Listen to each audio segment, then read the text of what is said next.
Hey. Good evening.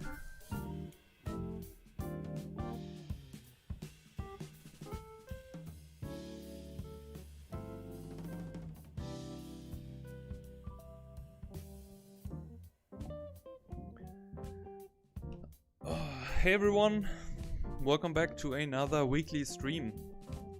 If you're new to the channel, my name is Janos. I'm a concept artist, I work in games, and this channel is all about education in terms of art, digital painting, concept art, environment design, painting, drawing, and learning, of course, getting better with your craft. And we are, if you're completely new to this, today is our weekly live stream. So usually we have our weekly live stream every Wednesday evening. And today will be a feedback session for the Artzone community. And if you also want to be a part of that, you have to join the Artzone Discord server. And for this, you have to go on the YouTube banner, click on a button there, and then you can join the Discord server. And we have a little section which is called the critique section, and then you can post your artwork there. And I have chosen 8 pieces for tonight, and I will go through them and give feedback on that. And we do that from time to time, so if you're anxious about that, or if you feel like you want to do that also, don't be shy. Come by and say hi and post your stuff in the channel. We are very friendly, like-minded people. Yeah. So I would suggest we just wait maybe 2 more minutes, and then we can start with the feedback session. I hope everyone is well. Hey Nando, what's up? How you doing? How was your day? I'm just double checking. Oh, there's actually one more image which came in. Maybe we can do that also later. I keep that open. So first we're going through the 8 I have here, and then let's see how long they're going to take. Hey Burrito, welcome to stream. How you doing? I hope you all had a good week. You all are fresh and healthy and in a good mood. A couple more people coming in. Dun, dun. Give me a feedback if the sound, if you can hear my voice good, and if the sound quality is there, the music is loud enough. Hey Childish Sedino, welcome to the stream. How you doing?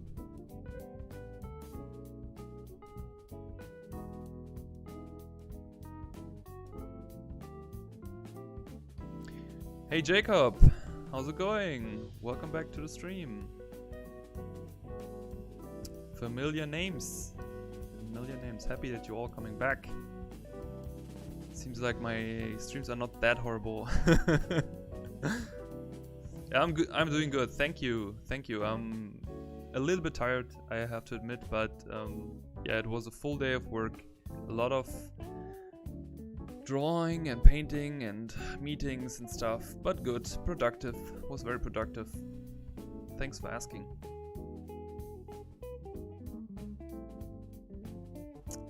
Hey Saeed, welcome to stream.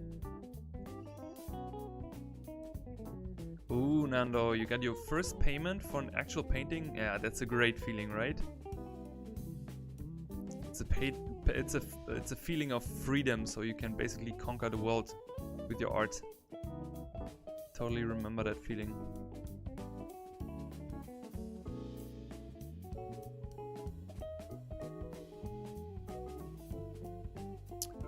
Dun, dun. So, what's the plan for tonight? We will go through the pieces I've selected. I do not want to give there a time limit. I think I have a pretty good timer in my head, so we get at least through all the 8 pieces. And if I still have energy after those and there's some time left, we can go through whatever got posted on the Discord now. So if you also want to have a feedback tonight, and you want to take your chance, you still can post it on the critique, but yeah, it's not 100% sure that we are going to your image, but you can at least try.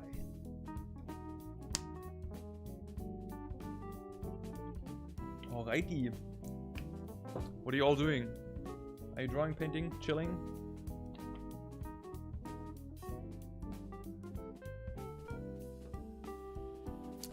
Okay, let's go. I would say let's start with the first one. Let's not waste any more precious time. Who's the first person? It is Brad Johnston.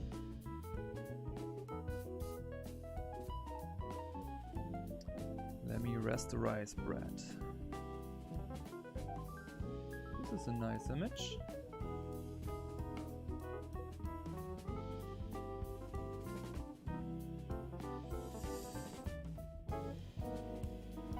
Oh, sorry, it's Bradley Johnson actually. Bradley Johnson. And it's called Brocken Village Moonshot.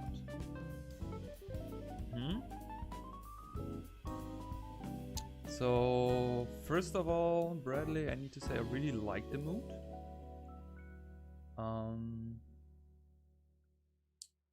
Very cinematic.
Okay.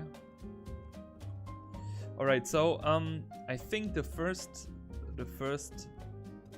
point which directly came to my head, and it's not about painting itself. It's more about the structure right now. Is I would actually make this ship way bigger because I believe it can 100% benefit your overall composition and can make your readability way nicer. On top, I think also it would give it a little bit more depth of field if you would do that. And I also believe the scaling is a little bit off. So let's scale this boat up and let's see what is happening. Yeah. I would say if you just would do that, you would not only like adjust the scale a bit better. I would say that it also creates a really interesting L composition, but flipped. So I've talked about that in previous streams also before, but in general I would say it is a very basic principle of composition, which is an L composition. So the image is divided like an L. So the important part is here, and then everything else comes through the readability to your image, which can work really nice because you can, for example, you could even put this in a golden grid here in a rule of thirds, and then you would see it would directly be here almost on that corner, which is really, really good.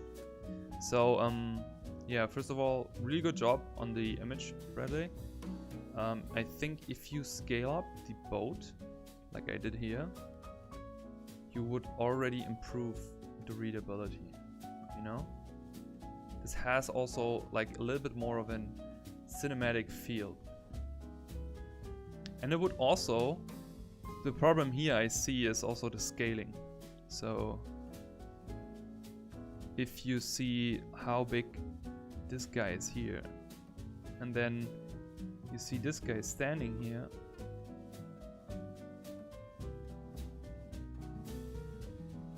now we scale it up. It gets a feeling of the boat is a little bit closer to the camera, which automatically gives it another layer of depth. So I would suggest that this is actually a good solution for you. And if you maybe have this still on your PSD or whatever, I mean, it's an easy fix, right? You can just scale that up. And because I don't want to like big paint over that, because I see all the detail and everything you put in here. I don't want to butcher that. But let's say we do a little bit of adjustments here. I would say maybe you could work a little bit more on the silhouette here. So what could be interesting? I'm not 100% familiar with the structure of these boats here, but I could believe that maybe like you could improve this overall silhouette here a bit more. Also, I would wonder if they actually would need the sails in this kind of low water here. But this is just like that's just my mind thinking about like how these boats are working. Because I believe if they come into like such a low level water, they would take the sails in and then they would actually use these here. Let me flip that. Well, I actually, I need to admit, I actually like the image flipped even more. But it's also because we, in Europe, at least read stuff from left to right.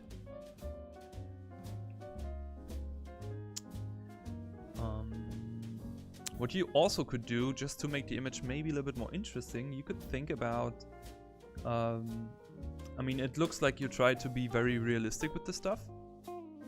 And I think you could maybe also consider, like, to give this here a little bit more of a special impression. So let's say this is not just like a simple Viking building, you know, so let's say that it's for a cinematic movie, so it is more like that's maybe a special Viking tower which has a certain story element which is really important. So I would try to give it a more epic shape, you know, a more distinguished, but also something you look up, because I think in terms of readability,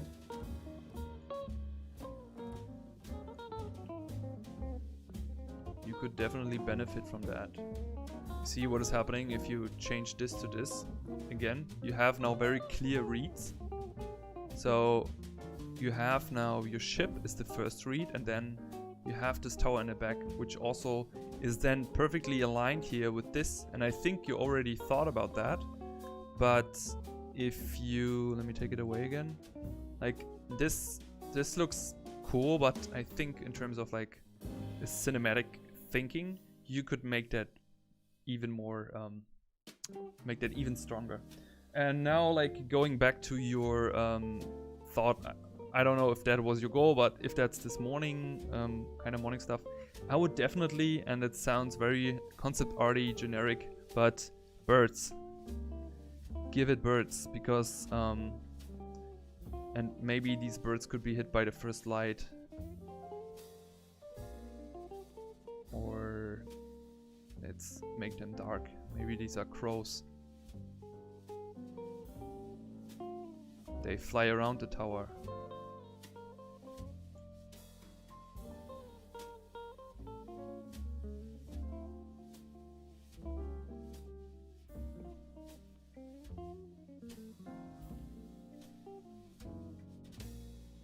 So they also create some sort of noise around that. So because we want to tell a story, we want to make the image telling as much story as possible, and you can also put that inside a box which is in a box which is in a box, so to speak. So you have a story in a story in a story, which is always a lot of pleasure to look at if you see an image which is automatically appealing, but then you look closer and longer on that and you see little stories like a guy fighting here with his fishing rod, for example. He got a big fish, or this guy, I don't know, is trying to lift a big fish up or something, you know. So this could be definitely a good one.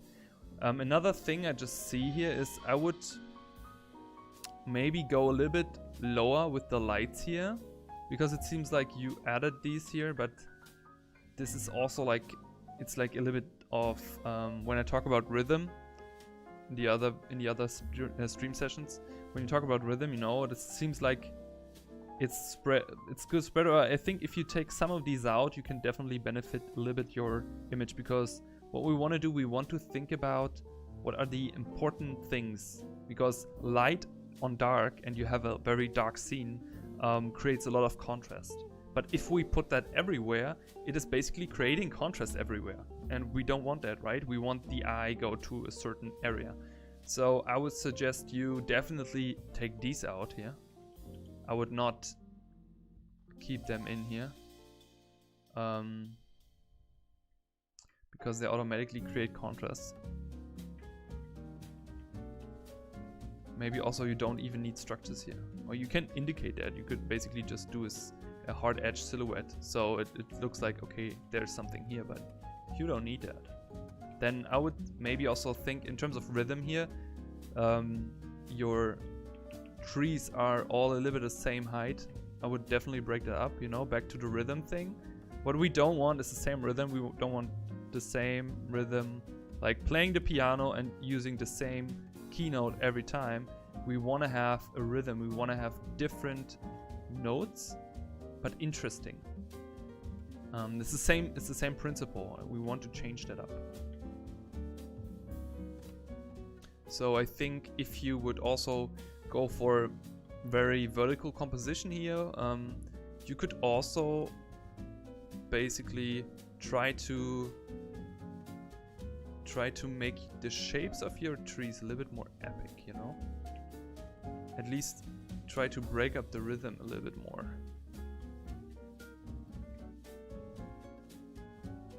And then take some of these out here.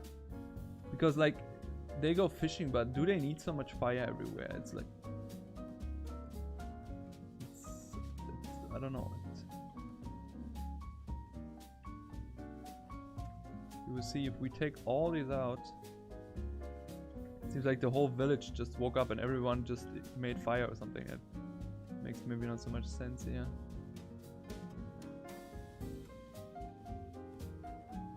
You know, whatever you thought, what the backstory is.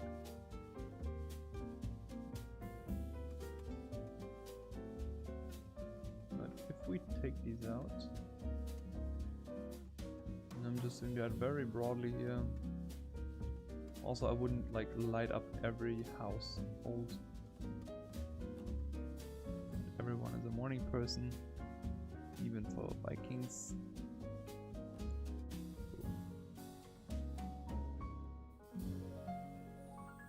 Absolutely reduce that. I mean, this could make sense here that we have that. And this could be cool if you basically have this and then it leads to the dock. So we have this as another read here, you know. So like this. And there's some sort of like, okay, this gets attention here. Also, it seems like the torches look really big here. And then, yeah, take these out here.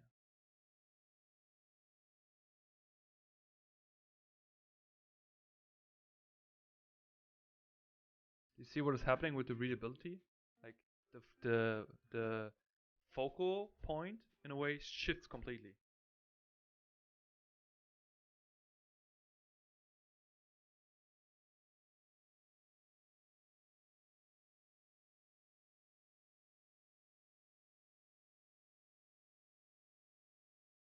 Yeah, and I think what you also could do just to improve it even more is maybe considering this guy, because it also seems like everything has a little bit the same size.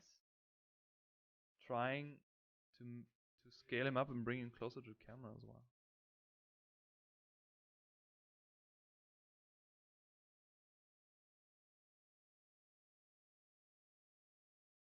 Just trying that, reading that. Oh, you could maybe look at the ship also. Doesn't necessarily have to look at the guy. So he looks more to the right. So if the eye is basically entering the image here, he looks over there. Then we have another loop created here.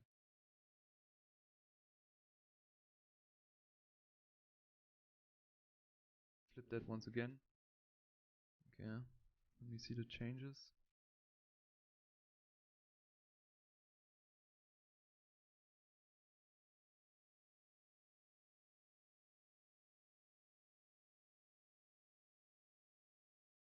Maybe this is a bit too strong here.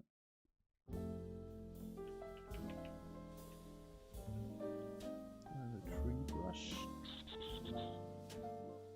Trees, trees, trees. I need trees. No, no, no.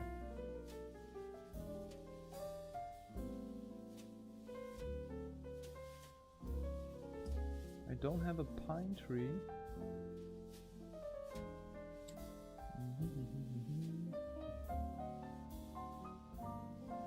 I actually don't have a pine tree. Oh, I'm surprised. Okay, never mind.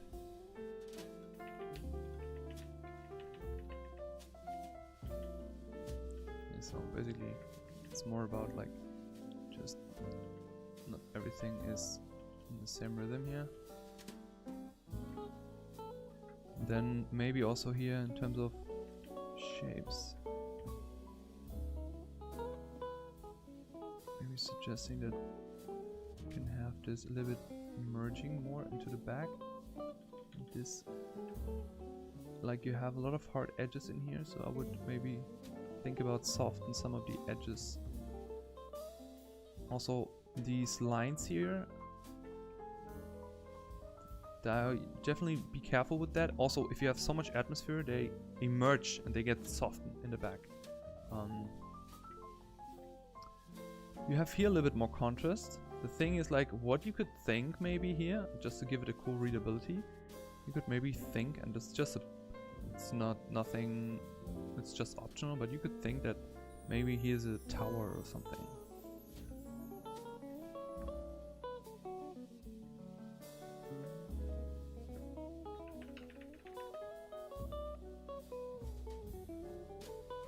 Or a temple or something, just to play with that. But it's not really necessarily to, but it just creates more interest. Okay. Think without butchering your image too much.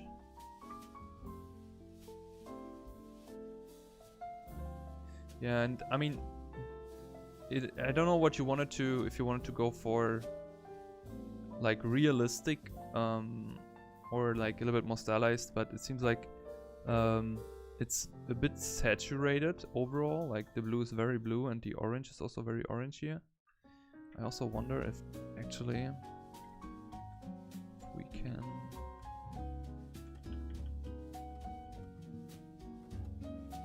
do this a bit more, because it's at night, so it creates a lot of haze.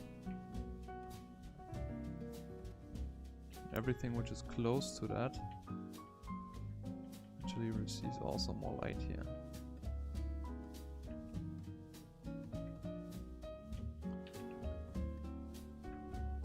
And then I would take the orange here. I wouldn't make the reflection too much to here. Also this here. This seems a bit too much. Because just considering like it's still night, right?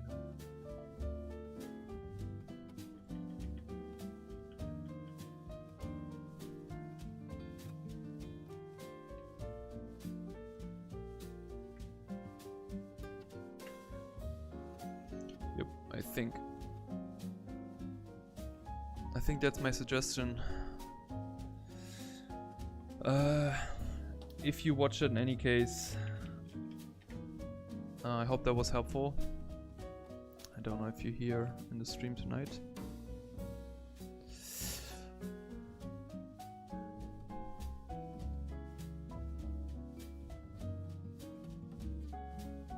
Burrito's doing homework.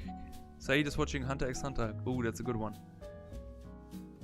Hey Naveen, how's it going? Hey Marvin, how you doing?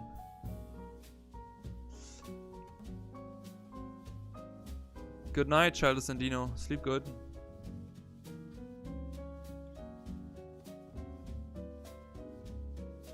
Hey Bob Delicious, how's it going? Hey Donalitchen.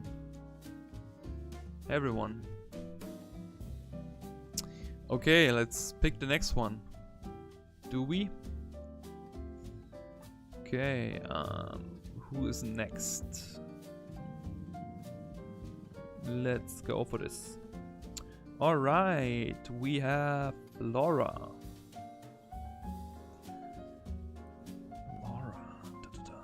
Okay. We have a portrait.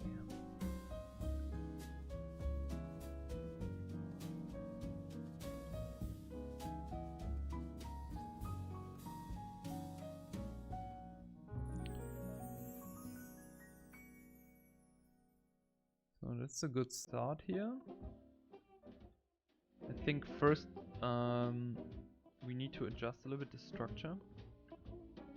So it seems like the eyes and definitely the anatomy of the face is not very precise. Also in terms of form, it gets partially a bit too flat, especially the eyes and everything. So let me roughly draw that in. Also be careful with cheeks. Like cheeks are actually very thin, like especially this rounding. And here I cut away a lot of this stuff here.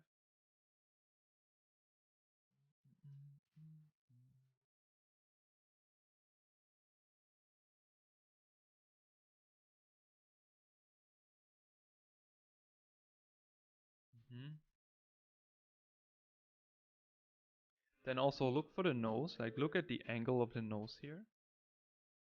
Like I can see if I look here that the angle is way more diagonal. And she has a less round nose, so it's actually almost like a straight line here. And it goes below. Then look at the shape of the nostril. Just take a look at the direct shape.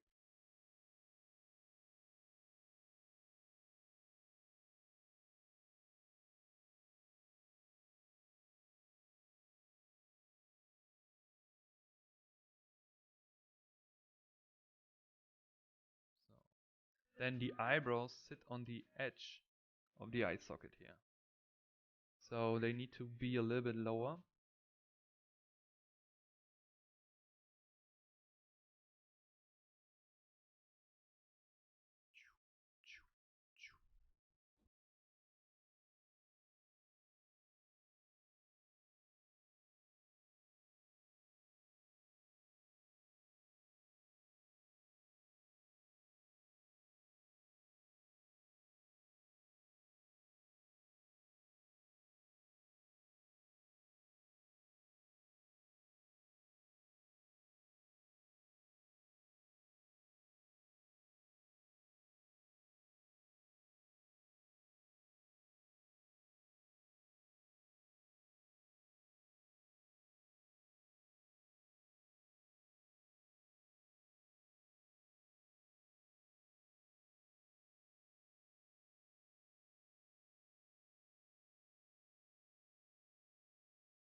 there's some sort of distance in here.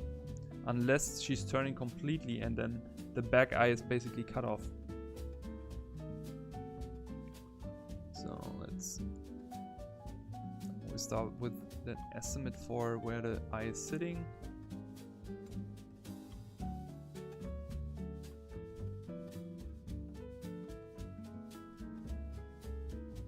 Again, look for the shape which creates, so this goes forward here. Then this goes down and we have here this eyelid.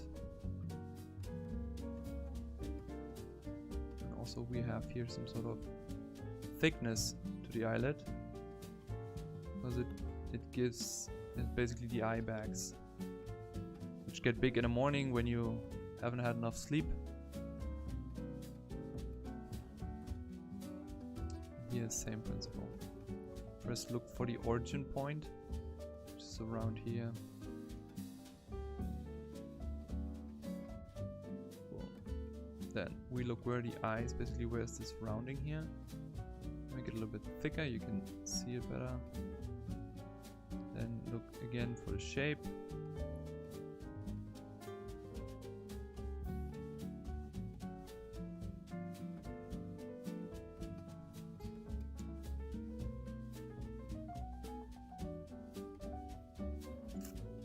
Then the eyelid.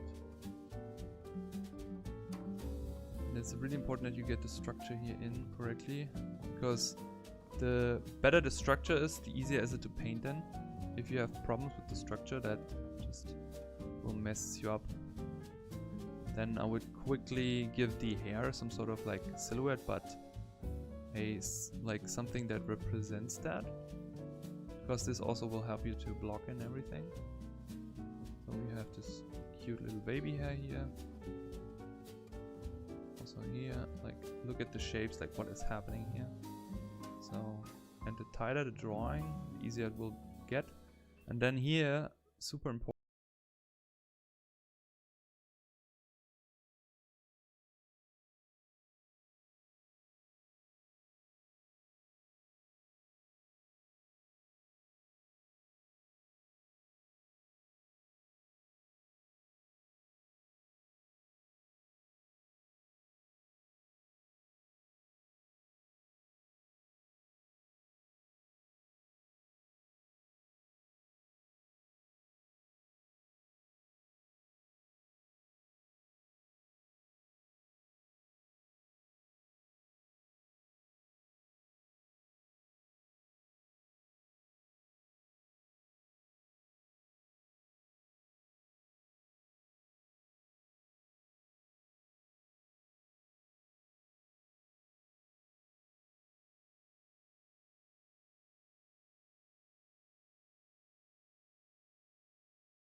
And I would say that's it roughly for the sketch.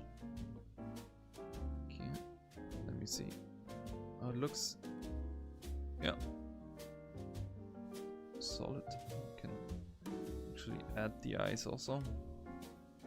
Also here the eyes is some very tricky thing, because if you change the angle or the rounding of it a little bit, it completely looks different and can look off.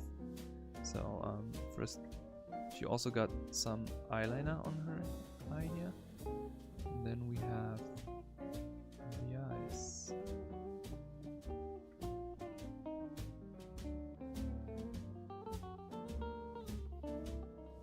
Oh, I'm drawing on the white sheet. No. Okay. Did it still draw us?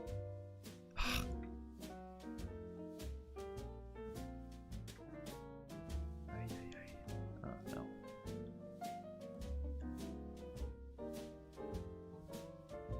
Hey Alan, welcome to the stream. Hey Laura, hey Murat, hey Hafi, how's it going?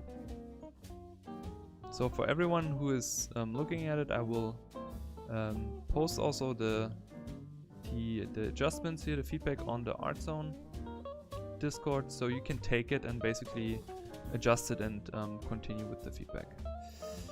But yeah, I think that's it in terms of structure. And let's, so I call that sketch. And I leave that blank for you, so I will upload the sketch there, so you can take the sketch if you like and paint over it. And then let's take a look at the painting itself, because if I would like now paint it from the sketch on it, that would take too long. But you know what, we can do at least maybe cut away a little bit of the stuff. So let's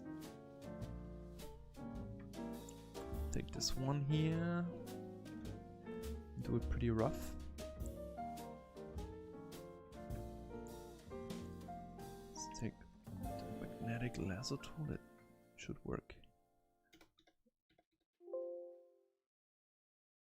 No, not this one. Okay, never mind. Let's do it by hand then.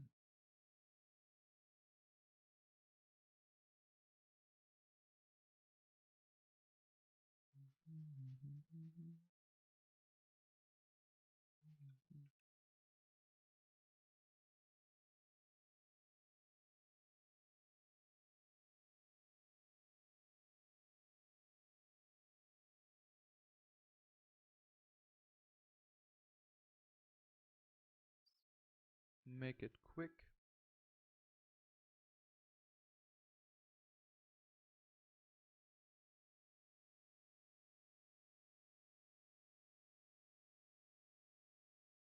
So in terms of color and value, Laura, wasn't too bad. So in terms of the skin, I think there's certain areas you could go a little bit brighter in itself. So especially when I look at the areas where she get hit by light. So this area here, the forehead and the cheeks and the nose and the lips. So this is basically something I'm just showing you what I look at. So I look at a shape and it's some sort of pattern which you will see, which is always repeating. So we have her this here, right? And then we have all this get hit by light. And that's why we have also this a little bit brighter spots. And these brighter spots are the areas where it gets directly hit by light. And then like we have, of course, but you saw that already. You did that right. We have also this here, hit by light. But it's absolutely crucial that we identify where's the area of light and the area of shadow, and actually where cast shadows are, because the problem with the face is that when you look from far away, and let's just only look at the left one, it could be that it is just almost one tone and one value with a tiny bit of nuance, you know? So it could be like from very far away on the left, like one tone. And that's what I also would recommend to you, is like, if you do that, zoom out very, very far. That's why it's also so cool that you can basically, in oil painting, just block in certain values and colors, and that automatically gives a representation for that. Alright, so that's definitely something you need to watch out for. Always try to identify these areas. Okay, let me do that here quickly first. So I would say first, in terms of, I would try to unify everything. Also, when I look at the values here, one more thing, and that's something that always is happening with faces. You see that there are certain dark areas in a face which are always repeating. So because these areas are, and I'm just showing that, it's this here, it's this here, it's this, it's this, it's this, it's this, and yeah, and then usually also a cast shadow probably, but these are all the darkest darks in the face. And that's why when you draw a face with a pencil, for example, you can indicate a face just with little strokes. We just indicate a face from far away. Oopsie. And then the human brain is so good in seeing faces, and then you already see a face from far, far away.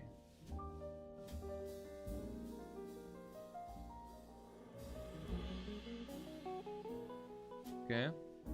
Oh. This is something like just a rough representation of that, but you see what I get to, right? So these, you need to keep that in mind when you do that, because these will be your darkest darks in your painting. And also seeing the values here, let's stay in values here. That's actually a good one. Stay in values here. I'm just picking here from your colors, but I stay in values. So I try to find something that is actually equal. And what I would recommend is like making that a flat surface first. So let me get a good brush for painting. This one here. So this is not dark enough. It's the wrong. This one here.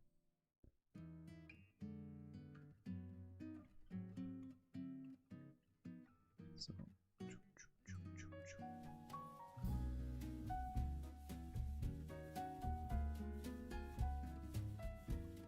take the lasso tool, do it with the gradient tool. Oopsie. It's the wrong one selected. This one here. So, because there's some sort of gradation happening.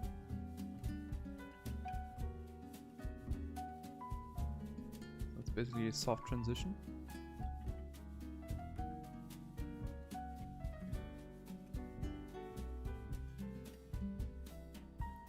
And I'm just trusting here this from far away.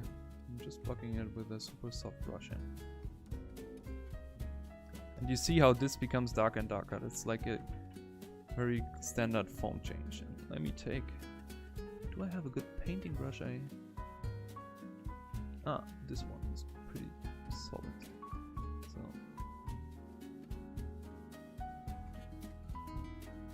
Okay. Let's do just the rough stuff. So, oopsie.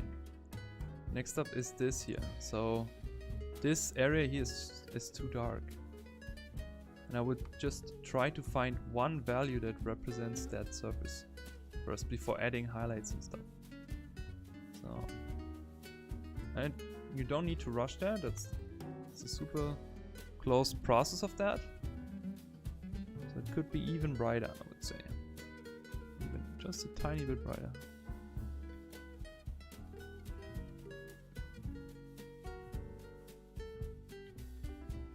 Nice. Let me stay in values here first. Then we have this form change here. You see the change because here's a plane change. Here's a plane change. The face is actually super angular, so it can become a bit darker here.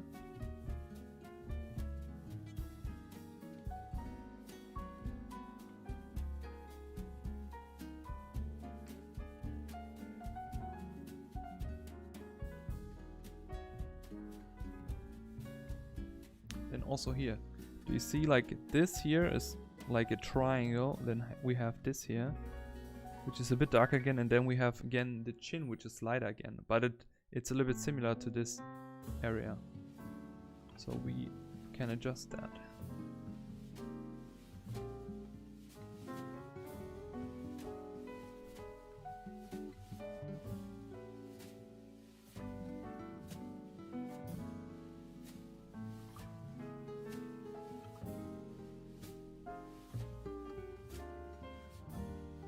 Again.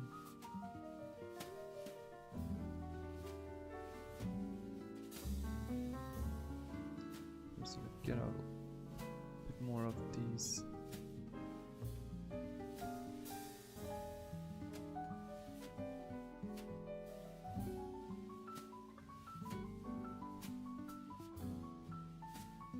So do it on the other side again as well. Also a bit to the right. Add dark.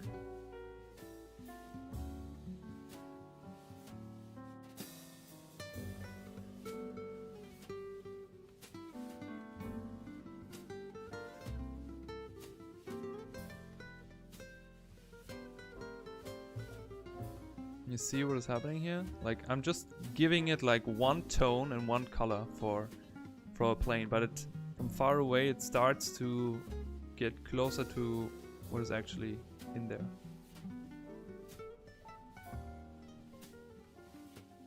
And also like because for example African skin has more reds in it, light automatically becomes a little bit more bluish.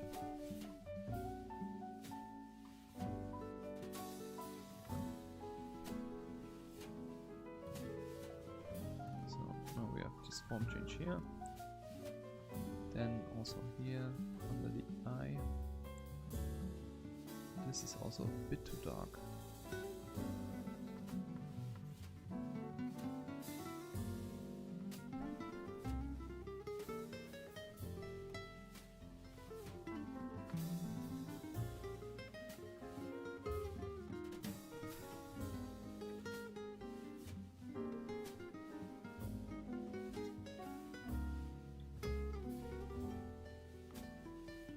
Same for the lips, same game.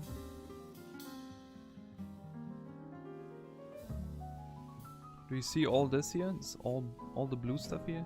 Use that because it will create a super nice contrast on your painting. And this also is the artistic freedom you have. Same for these greens we have here. And these greens are actually, they make the skin then look a little bit more gray.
So try to work it a little bit slower in.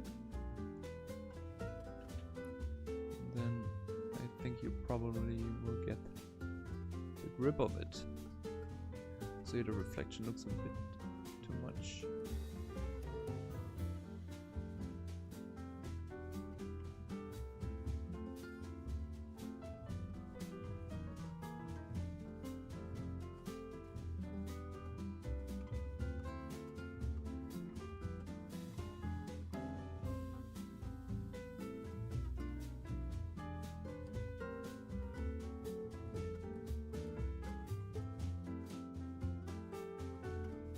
Also, never forget, like skin as a hair in the face, for example, on the eyelids or on the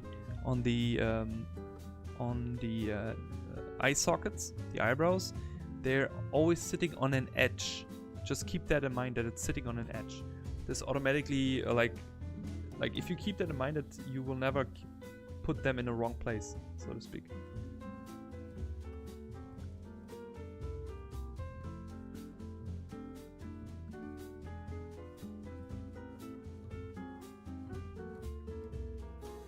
Okay. So I would suggest I also will post the two versions of that in the stream, in the Discord, and then you can take these and work on top of that. Because I think if you finish it this one, continue this, you will have a little bit more learnings with that.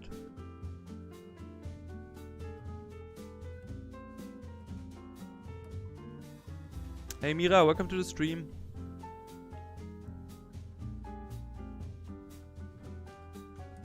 Hey Hafi, yeah, I will check Discord later. Okay, cool, let's move on. So we get through the other ones as well. But good job, Laura. Okay,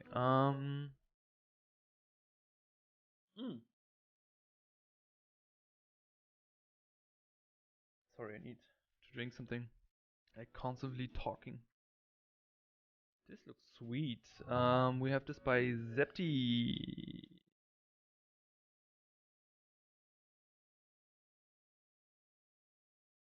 These look pretty cool.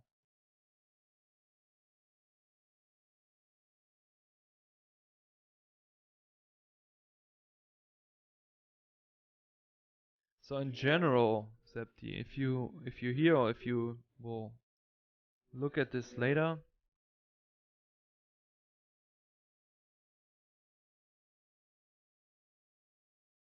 So I think in general you just need to keep in mind a little bit that that these rocks are solid forms. So what I mean by that, it's basically a rock. This rock here is basically, if we make it very geometrical, like seeing it from below, it's basically like this, and then it's again like this. So when it gets hit by light, we need to make sure that we have a very clear shadow side, and we also have little ambient occlusions in here by all these breakups here of this stuff.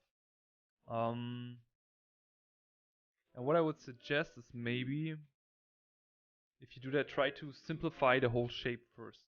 So let's take a blocky brush.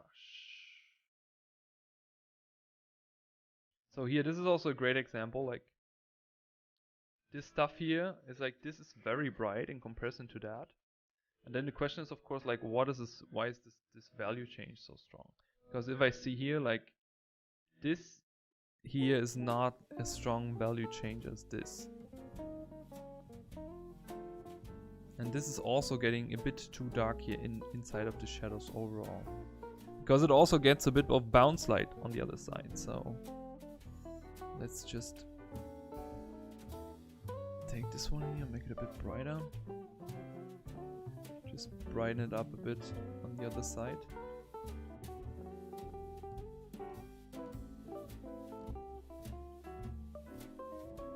here I would try to unify the light area a bit more. So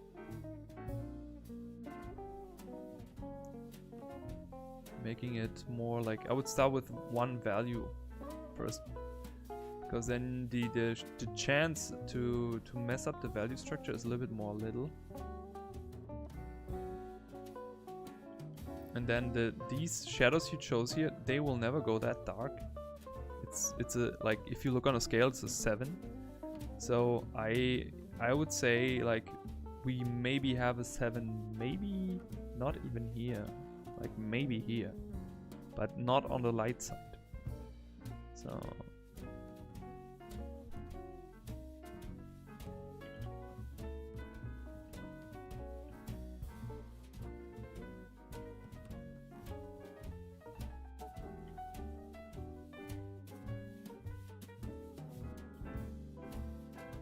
just try to unify that a little bit more. And don't get so distracted by all the noise and everything that's happening there. Really try to unify everything in terms of value first.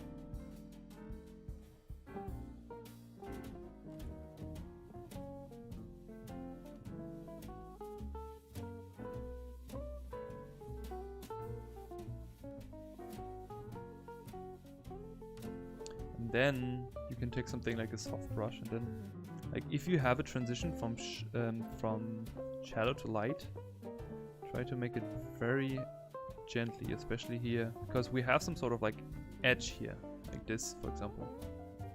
It's like it's basically like a direct plane change we have. That's what I mean by keep the form in mind. And we can, when we have the basic mass, I would say we can start to carve that stuff out. And always think about when the light comes from above, just use the lasso tool, man. Just use the lasso tool. And you did already, I can see that here. But use the lasso tool, use a soft brush, and then just go from the direction where the light comes from. So you create this soft gradient already in your work. Oops. Again, I don't know if you're here today. Heute. Wanted to say heute. Too many languages in my life.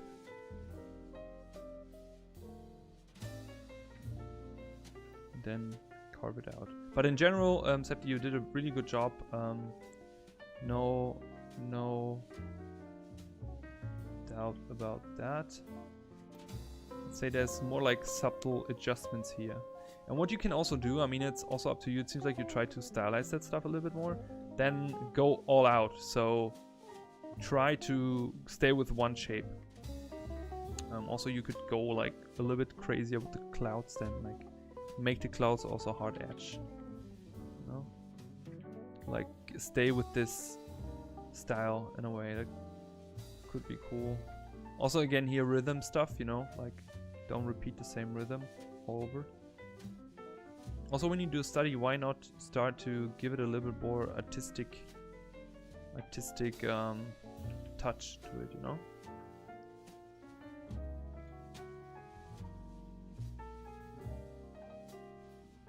And I know, like, when you try to do this with environments, you really want to make super precise stuff. But at the end, it's like not helping too much. Like, it's more about what you learn when you do this.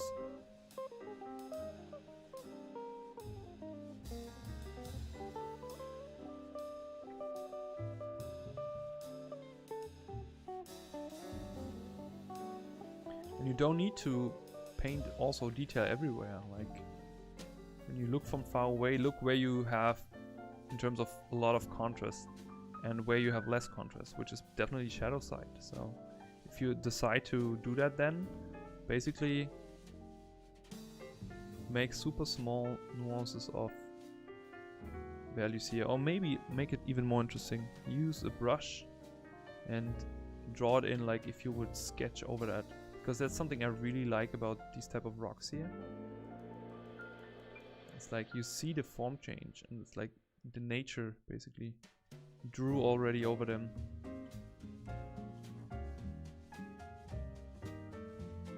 Then very gently work these in. you would sketch these in. Just go a bit brighter any time. Do not rush it, just do it gently. Because at the end they're not so reflective, so the value change is not so strong. And then just look at it like it would be a geometric form, so it has brighter spots on the edges where it gets directly hit by light. Also now seeing the sky, I mean, if we want to be even more correct, like it seems you haven't hit the gradient of the sky enough, because usually the sky is not one tone, it's always like some sort of gradation.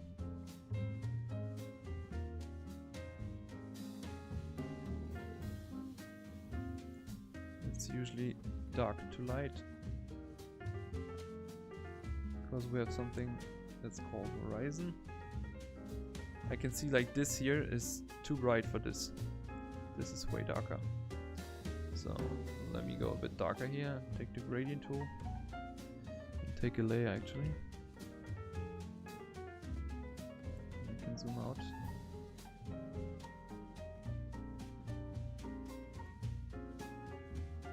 See, also the readability is changing a bit more.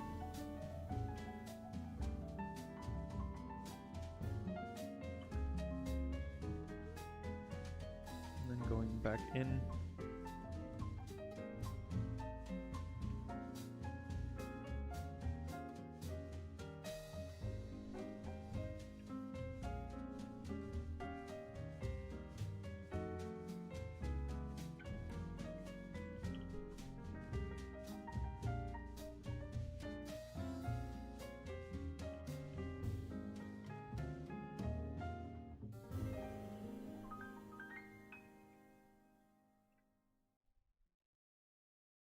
Looks like a dragon tooth or something.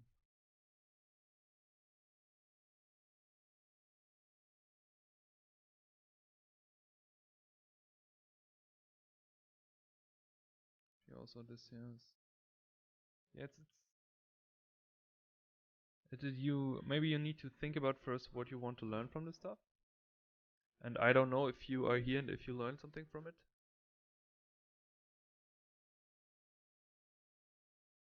Hey Shunam, welcome to the stream. Yeah, feel free to lurk as much as you want.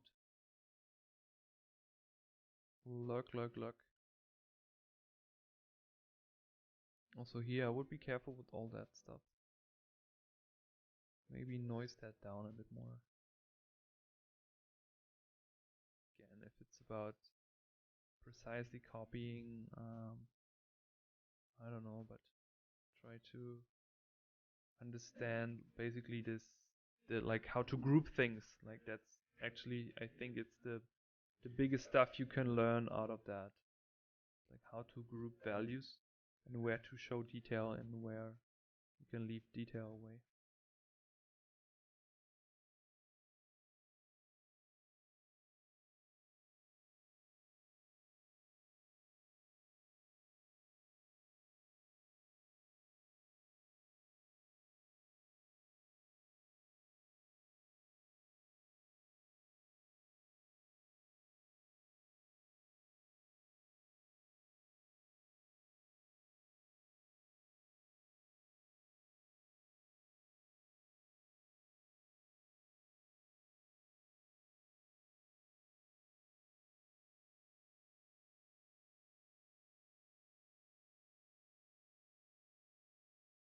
Also is a bit too bright here. Also here you don't need all that. Yeah, you can basically like here. This is really nice because, and this will always happen when you take a photo. You will always have something that has no detail, and that versus something that has detail or some sort of noise. That's a really nice rest area for the eye, and you need to have those. You can have an image which is completely detailed, because then nothing is detailed when everything is detailed. If that makes sense. Okay. Right, but in general, again, that the pretty good work. Just little nuances, and yeah, make sure to think about that everything in your image is actually a three-dimensional object, and all the rules we know for light and shadow and everything, they apply for everything. Okay, and ask yourself what you actually want to observe here. Yeah, but I think that's everything from my side so far. Yeah, and it's also just a carving process here, like just I can detail that thing now till death. Question is, do I need to? Right, it's observation and what type of shapes do we have. It's of course tons of fun here, but the question is really like, do I want to copy that thing one-on-one or what? Okay. Just considering that you are cool with that. Okay, yeah, same here, but this is actually even better here. I like this more because you simplified here a lot. I really love the simplification here. In terms of values, I would say, like, again, you forgot this light gradient here, like this looks a bit too flat. So here the light's coming from here, so everything is get a bit brighter upwards and then it gets darker here. Okay. Okay, cool. That's it for set D. How are we doing, girls and boys?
that it's more, for the brain, it's easier to recognize, okay, this is a triangle shape.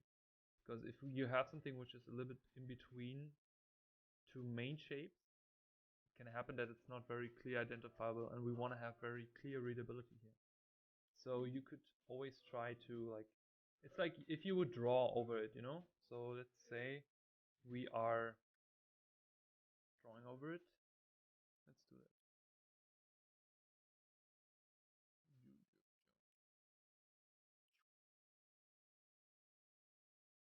And then we look at it, and then let's say, okay, where can we make the shapes a bit stronger here?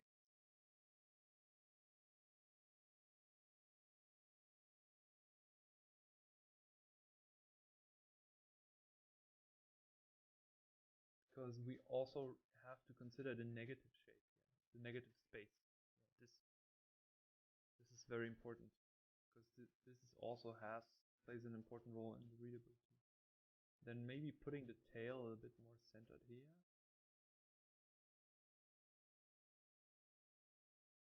And then, like fishes always got a nice S curve here. So if you follow that curve here, I would say try to use that to make that also a bit stronger. And then also, I guess, like, again, I'm not a ship. I always say fish. I'm not a fish expert, but you can also try to, whoopsie, do that a bit more, like if you would construct it, you know. Just think about what shape is more interesting.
Fire is always really, really cool. I love to draw fire.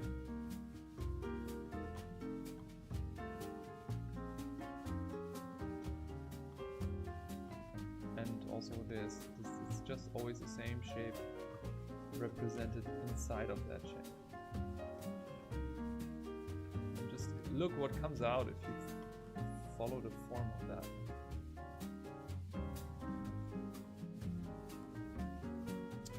So it seems like this here is also fire, right? Yeah. Then, but try to resemble also that he uses this to swim, even though it's fire.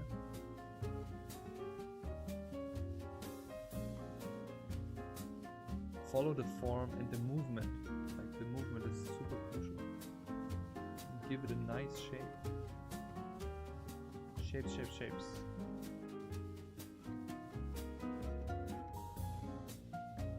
You can see you can be super freely with that. Just think about it, but also don't forget it's some sort of form also, right? So it's flowing in perspective. And this is already really cool noise here, so I would consider maybe having some sort of rest also, like not making everything burning here on the fish. That could kill the readability a bit. Let me flip that. That looks actually pretty dope. Like that. Could be a cool tattoo. Yeah, and he has this stuff here. Yeah, I would say if you do stuff like this, try to resemble the shapes you already have. Okay? So, if you do something like this, try to mimic those shapes you have. Those triangle shapes, for example. Or maybe try to mimic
not a lot of patterns, so you can also do that with a photo.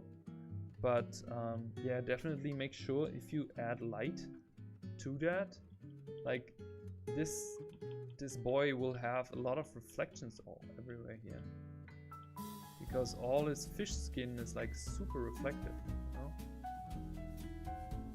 So this will be super reflective here and stuff.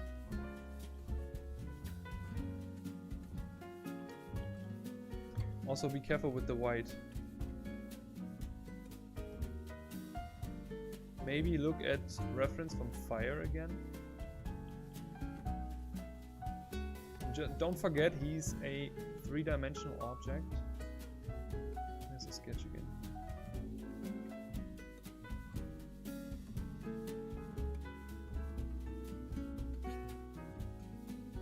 He's a 3-dimensional object. Oh, I would get that tattoo, man. That looks freaking cool. So it's a 3-dimensional object which has light and creates light on itself. So this is a light source here. Okay. So that means that all the planes we have here will have plane change because of the light. If that's also light here, we will have here will we have basically this like elongated cylinder.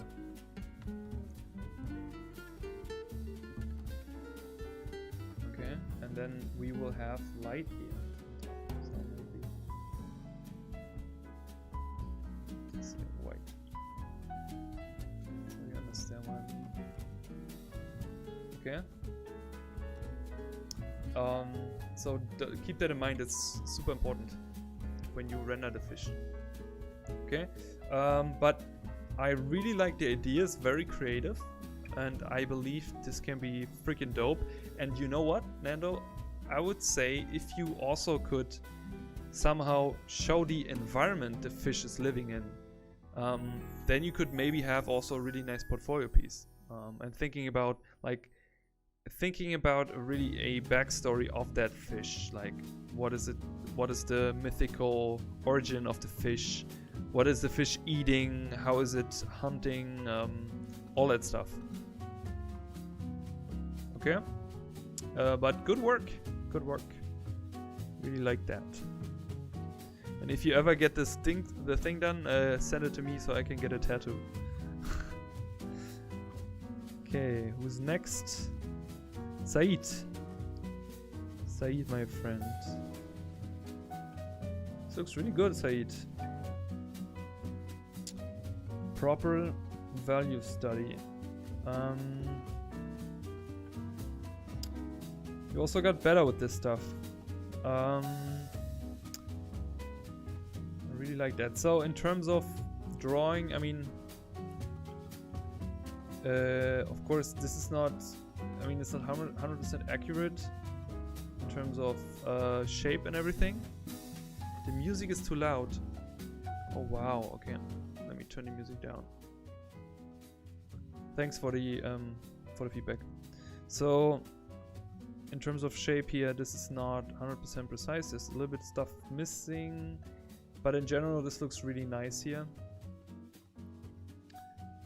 So, this looks cool. Booyakachak. And then let me take a look. So I like that you already got a little bit the idea of highlights here and reflectivity. It's maybe a bit, the spots are not 100% correct here. Also, if you compare these shapes here, like this and this is a bit thinner here. And I'm sorry everyone if I'm a bit too strict today, but otherwise I will not be fast enough to get through all of these.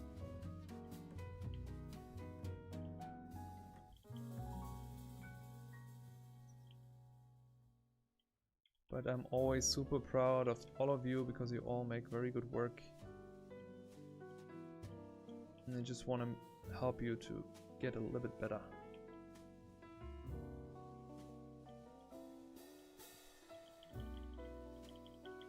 Also, if you like the stream so far, make sure to smash that like button. Very much appreciated. So then we have another highlight here. Then in terms of brightness, this gets hit by light here and then gets dark again and gets bright again because it's very reflective. So we have a little bit of light, a little bit more here, and then here as well. Okay. Then we have this. You got this already pretty good. Man, Saeed, you improved really a lot here. Good job.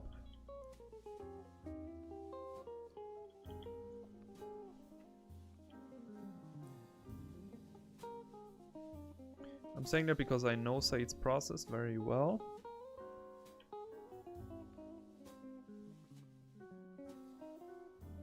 And he improved really a lot over the last couple of weeks.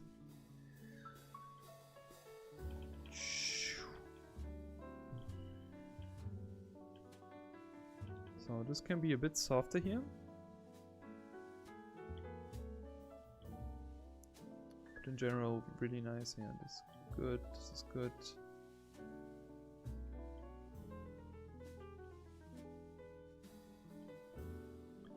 Very subtle changes here. And it seems like you understood that this is basically a sphere here, right?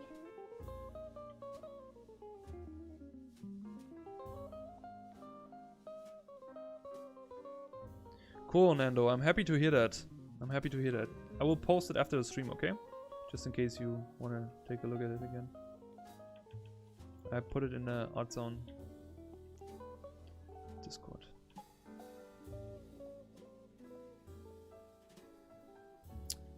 Yeah, Saeed, not so much to say here. Just very small changes and adjustments. Here could be a bit darker.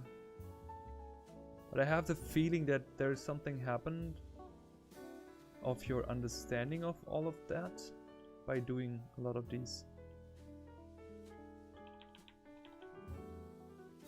And I really don't mind that, like, the shape is not 100% correct. It's like secondary in a way. Like, this exercise is really about understanding materials and values.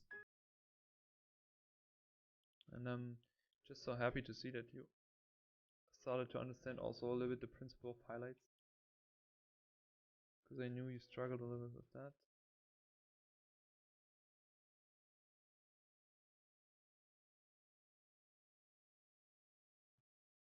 Yeah.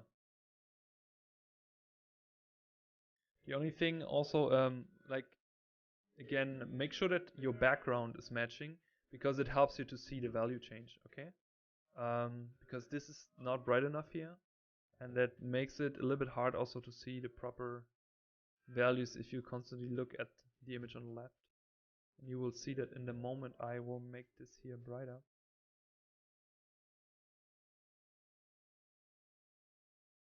How this is changing. See what is happening?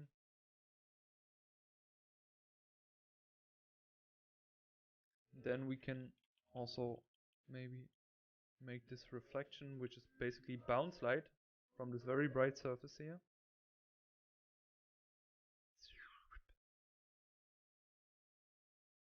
How you like my sound effects? Bam, there it is. This could be even brighter. Even brighter. Brighter, brighter, brighter. Okay? Cool. And next time try to be even more precise with the shape and the drawing itself. But again, I'm very, very happy to see your progress here. You really improved in terms of value structure. It's like super small adjustments I did here. Okay? Good job, Saeed. Hey Priscilla, welcome to the stream.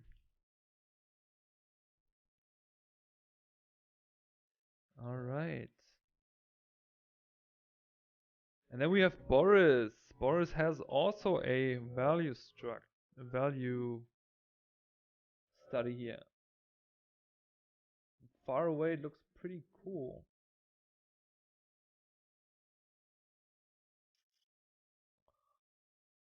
Nice. Alright.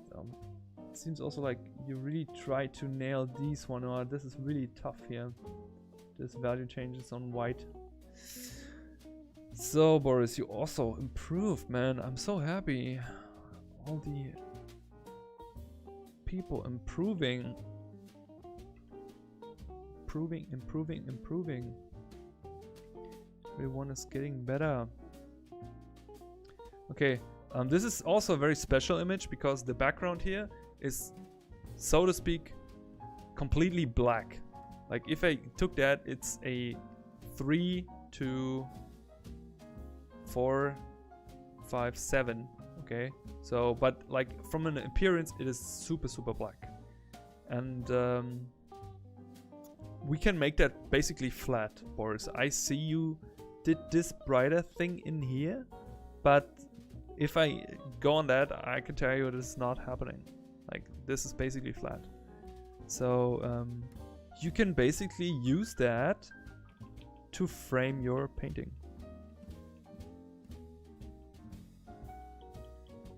And same for this, like you really took in consideration that there is some sort of gradient happen, and I totally can see that. But it's not that strong, it's very little. So let's take this one, just take the gradient tool and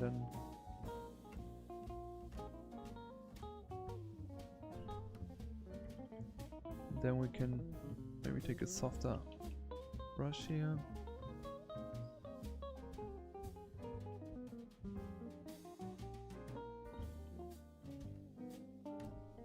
Then we create this edge. Also, talking about edges.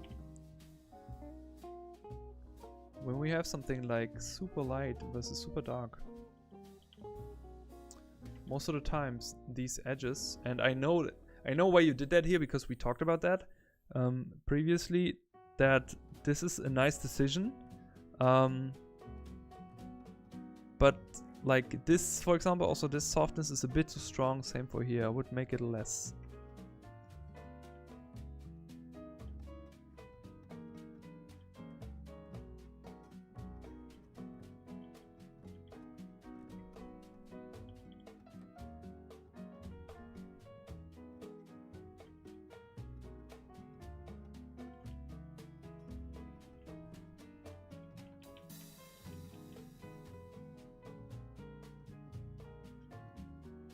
Maybe like this. Same goes for here. Do you see, like, I really like that you try to start to add rhythm to that. But you have to be also a bit careful with that because you can also make it a little bit too much. And then it looks like you basically have not so much control about your edges. And that's what we actually want. We want to have control. So what you could do also, you could make this a bit softer, this bright edge here. And here again, like I really like the rhythm you try to do. Also here in terms of values, I believe the cast shadow here for this could be just a tone darker. And what we can do, we can take the darkest dark, put the gradient on 10, and let's see what's happening.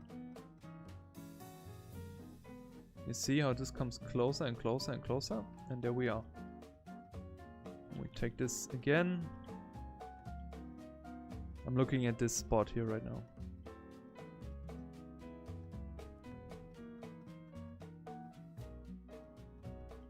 So same here.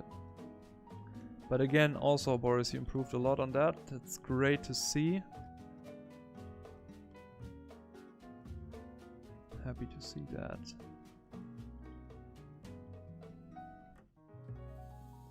Yeah, also your core shadow could be a bit darker.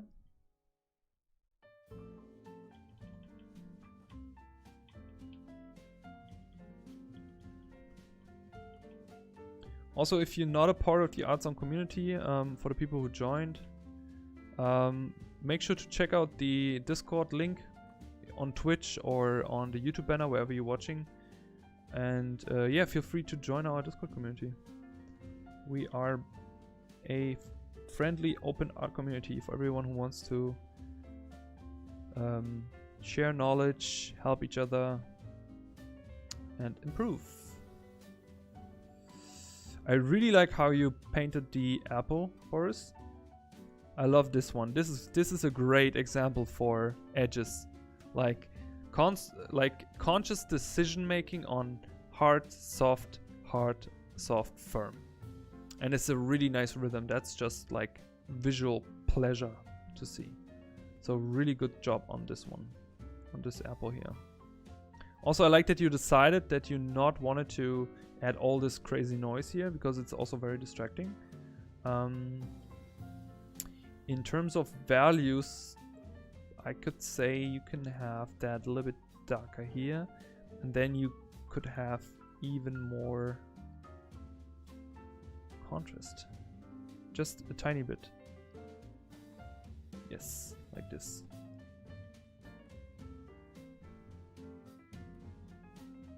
See, there's like a little bit more unification.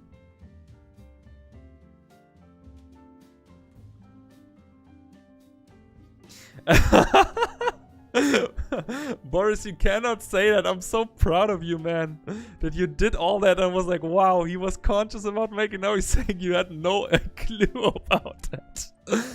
Anyways, whatever you did there, still do it, all right? But I appreciate your honesty, okay?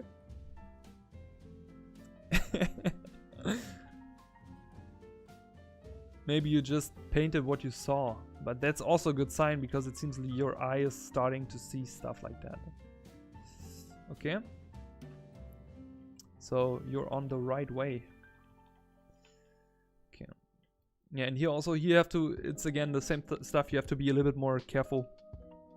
You cannot soften everything here. Okay?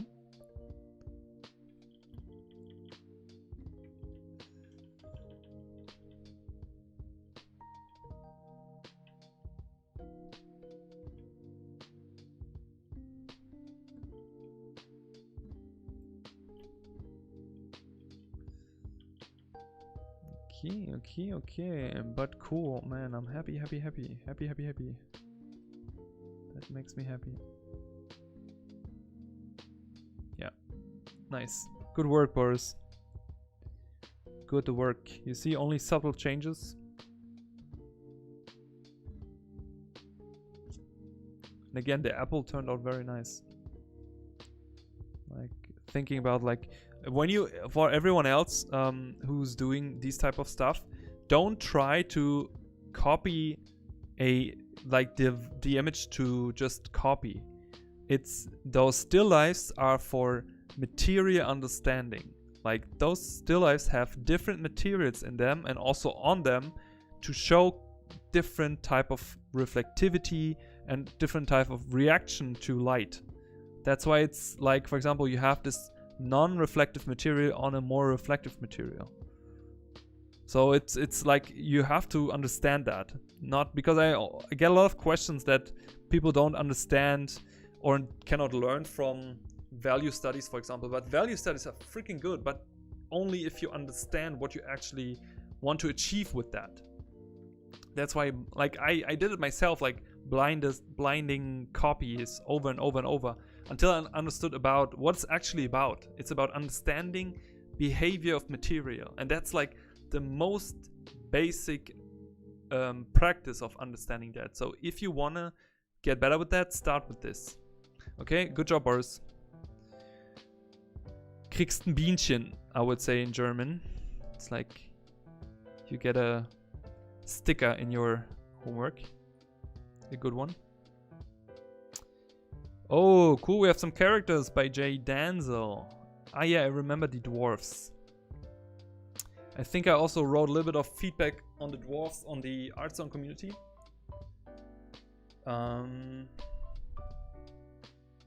You like stickers. Who doesn't like stickers? No. So yeah, I remember that. I think also Jay Danza wrote a couple questions on that. Let me scroll up. Maybe I can find it. Ah yeah. So Jay Danza wrote, here's some character dwarf designs I've been working on. I think I might flesh all 3 out of them to do character lineup. They all come from different classes, status within their society. I would love to get some critiques, overall designs, looking forward to and tell me what general feeling these characters gives you. And I find this one was very important. Like, what general feelings give you these characters, right? So, and I remember also what I wrote, that this guy here gives me a military vibe.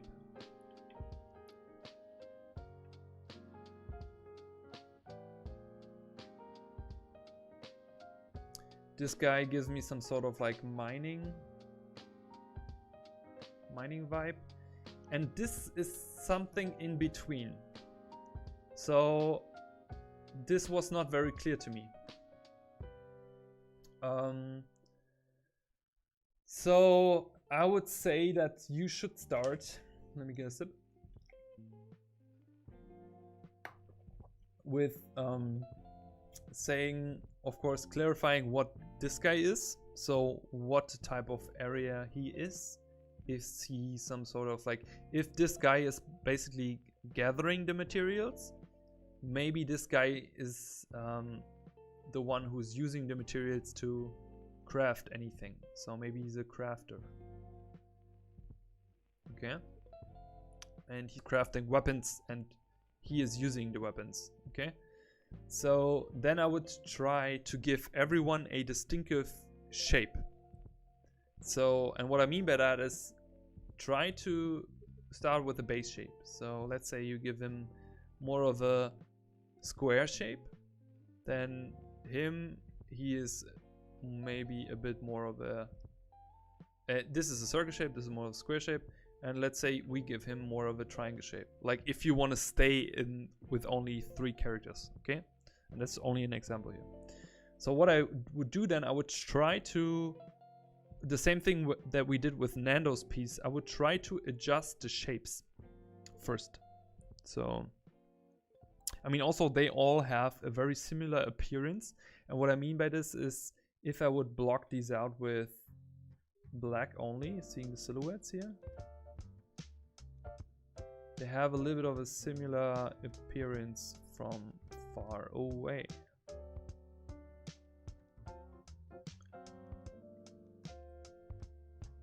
Oops. Should maybe create another layer.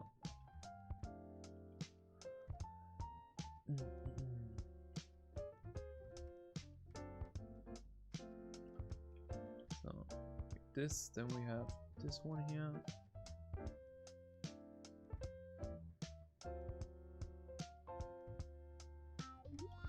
Just doing that very rough.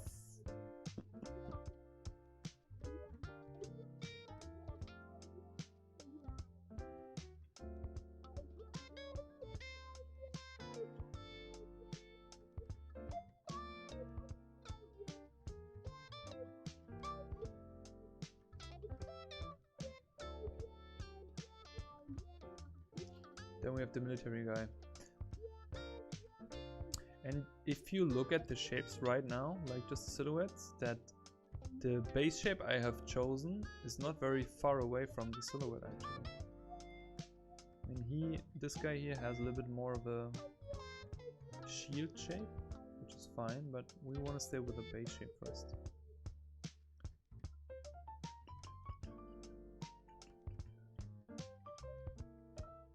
Yeah. So it's about this, just this appearance. And there's always a good double check to see like how is the appearance of your character. So let's say we stay with this here. Let's say how can we bring this base shape more in that? So we could think maybe that we round this here a bit more. And maybe also we make the head a bit rounder. So maybe he has a helmet. And then let's just make this very simply here. I just take this brush and I just block it, and I try to make this more of a round shape overall. Okay. So everything uses this base shape. Okay. Same here. Let's try to make this more triangular. Oh, damn it. Make this more triangular. So maybe he's the craftsman, right? So maybe he has some sort of like crafting helmet on, or some type of mask because of the heat or something. And then maybe he stands a bit wider apart.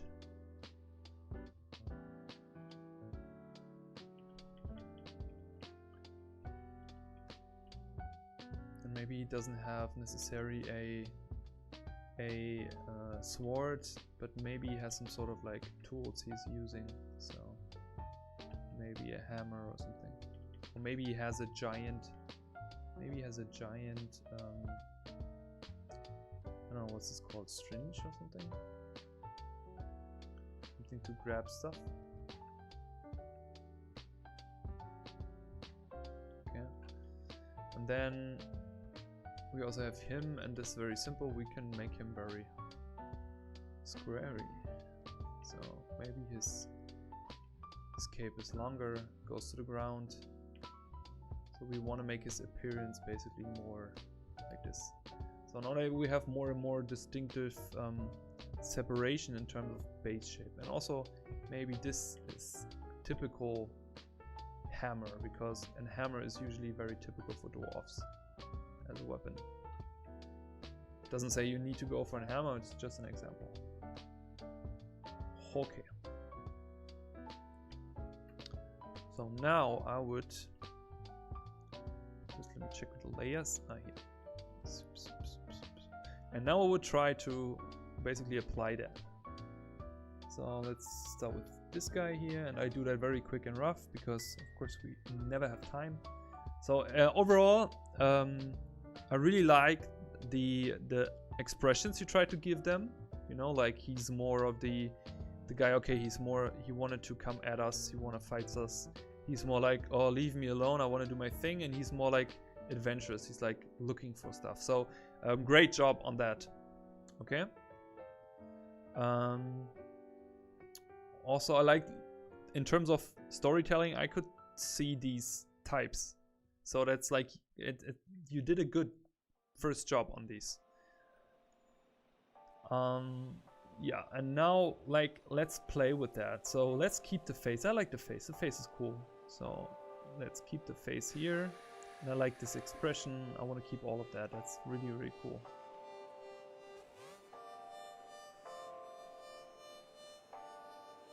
Maybe he's round.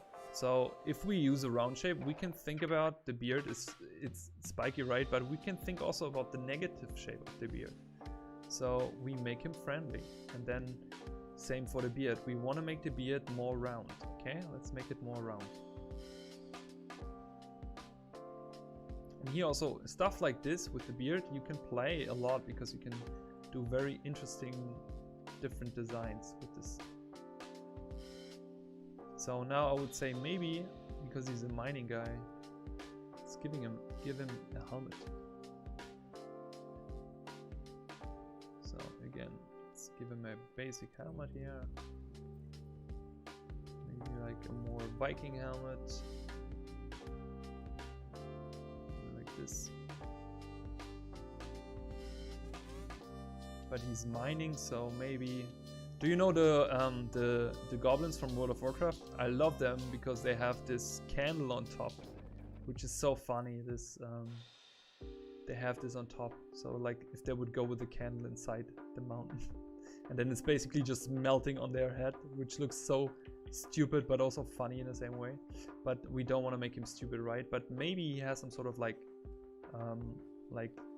lamp on his head, and this lamp is also round.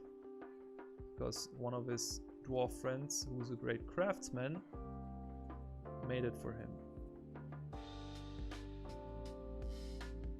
Maybe this is also like this, so there's some sort of candle inside that, so that's his helmet. And then maybe also he has some sort of like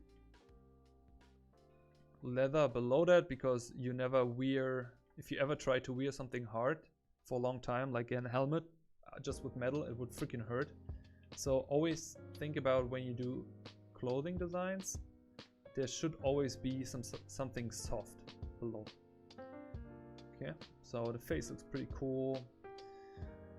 Maybe, yeah, the hair is interesting. Let's continue with the base structure. So I would also make his shoulder then a little bit rounder. Then definitely make him round and pound. Yes.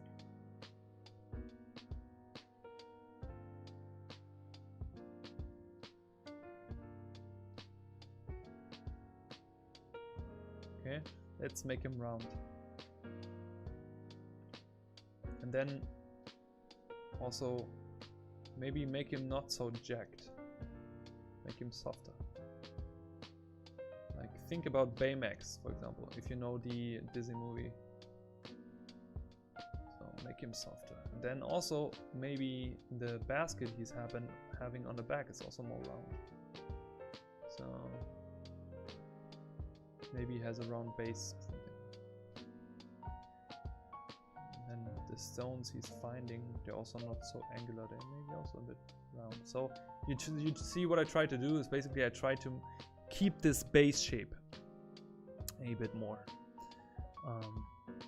And you can stay with the ideas you have. You can give him like a belt, or you can make this stuff here also like super interesting. Like think about what is the inspiration for your design. It looks here like this is more based on a basic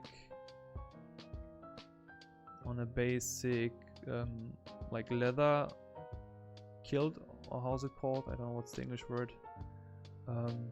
But you can also look at leaves, for example, like look at leaves, leaf shapes, and then try to think about, okay, how can we use that visually as representation for our design? Okay. And then we add all this other stuff, and we can try to keep that inside of that silhouette, so we don't want to kill the round silhouette for our character design. We could even try to make his axe look friendly, you know? So think about how can we this pike axe, how can we make this pike axe friendly? Maybe rounding the grip a little bit more. So don't make it too spiky, make it a little bit less. Alright, then this maybe. Then we give him too much of boots, so the boots look a bit too big. This is always cool with dwarfs.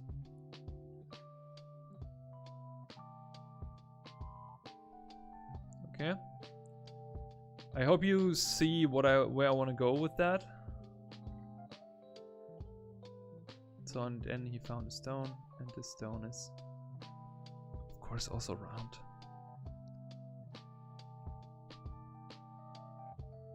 But really cool, really cool. So that's the same principle we would use on the other ones, okay?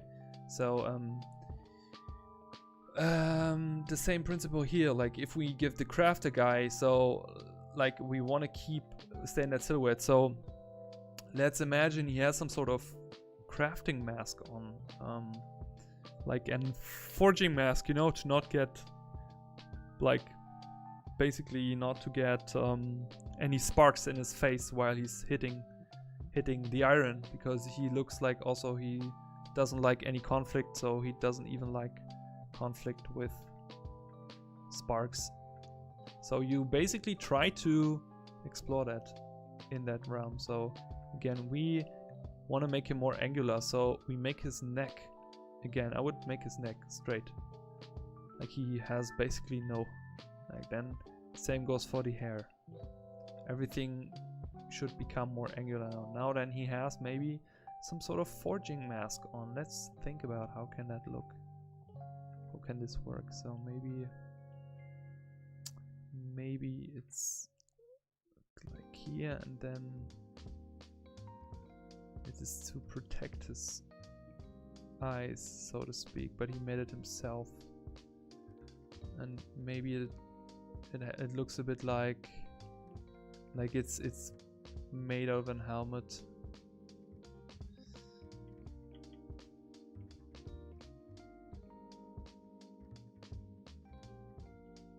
And then it goes around. And we can make this shape even bigger here. Maybe. Then his thick neck, and then maybe he has, oh, I don't know what that is. What's the name for this? But he has this side of blue collar like stuff on. Then we also want to make his arm, of course, then a bit more angular. And really, if you go for stylization, go full force with the stylization. That's really, really fun. Then also, of course, we want to make his beard angled, so easy thing. Booyakacha. Let's do that.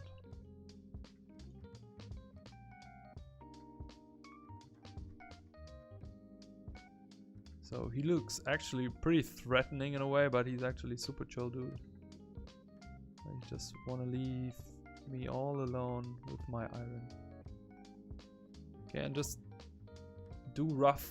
When you do the rough stuff here, like really try to explore this. So and then, yeah, maybe he has some sort of like kilt or something. Not kilt, like this, like a leather. I don't want to say dress. I don't know what's the word. Like typical forging stuff. And then other arm here. Then we give him triangle boots, of course. We actually wanted to have him a bit more wider stance, so we have this representation of a triangle more. But he looks now a bit more confident, so it's a bit more on your own decision what you actually want to do with that. But like when you start with the first sketches, I would always recommend just really be super, I want to say stupid, like be super stupid with the shapes you create, while maybe stubborn is a better word. Try to be super stubborn with, you want to stay with a triangle shape, okay? Then give him the tools, because he's a crafter. So maybe he has some sort of like crafting tool here.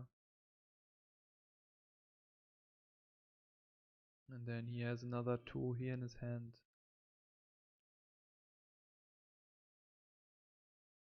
Maybe it's some sort of also forging hammer or whatever. It's also triangle. Okay. And then yeah, same principle here. I think I don't need to do him as well. But it's the same principle. Just try to make everything more to that base shape, and try to make them very distinguished from a visual standpoint. Also, I like that you try to go for something asymmetrical here, which is cool because you see a lot of symmetry but not a lot of asymmetry. Asymmetry is also more interesting. Yeah, so that's my take on that. So Jay Denzel, if you're going to see that, I will also post it in the Artzone community. And everyone who just joined, if you're not a part of the Artzone community, make sure to check out the Artzone community on Discord. Okay, that's it. So we also have some character designs in there. And last but not least, and I'm super surprised that we really almost made it in 2 hours, we have vielleicht. Okay, vielleicht made this room here. Let me check Discord. Yeah, everyone who just posted, I'm sorry, I think I cannot do the other ones anymore, because like it will take way longer, but leave them in there for the next time, because this will not be the last time that we do a feedback session, okay? And if you want to be a part of the feedback session, just join the Artzone community on Discord and share your stuff there. Okay, what did Füchlein wrote?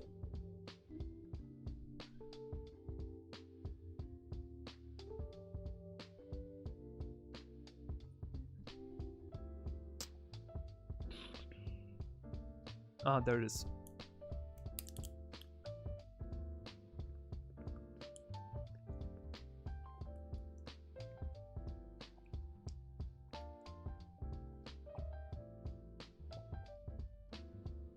Okay, I just read what Fischlein wrote. Hi there. I'd like to get some critique on this painting practice I did. Please, good and bad points. I'm often unsure if anything at all looks good when receiving only negative critique. I think you're at the wrong place here. No, I'm just kidding. I wanted to go for a Bloodborne Dark Souls-like style, but I struggled with achieving a more realistic look. I don't know if it's mostly due to values the light feels off too, but I can't grasp the exact problem. I also did not plan to work on this anymore in the beginning, so the perspective is off in some places. To be honest, I only wanted to paint this as a concept, build it in 3D then and do a paint over. After that I got this so sloppy. Thanks in advance.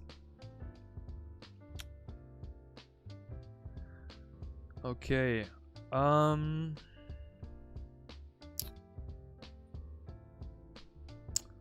So I think in general, like, building that in 3D will solve a lot of your problems, Fischlein.